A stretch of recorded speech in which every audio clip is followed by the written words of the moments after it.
Sono passati 261 anni da quando gli Attestini hanno visto per la prima volta la pala di Santa Tecla fatta dal Tiepolo, che raffigura la santa che intercede con l'Altissimo perché Este sia liberata dalla peste.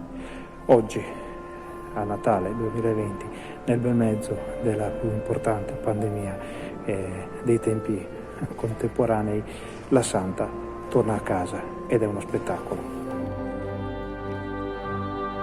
Sono durati 8 anni i lavori di restauro della grande pala del Tiepolo, che torna nella sua casa come un messaggio di speranza per gli Attestini, per il Veneto, per il mondo intero, sul quale soffia un vento di paura e di morte.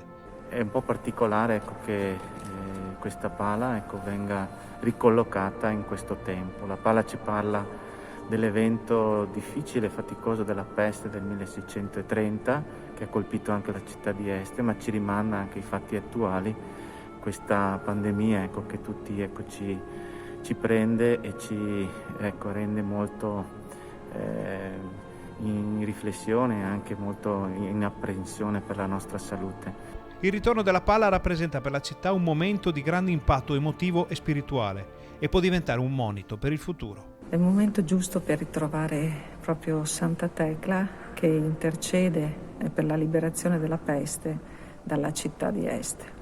Quindi questo è anche un augurio che facciamo a tutti noi, di ritrovare serenità e salute, e che appunto questo ritorno della pala possa essere veramente un momento di serenità per tutti. E così, con il linguaggio immortale dell'arte, risuoneranno ancora parole di speranza, rinascita e di luce in questo Natale assediato dal dolore.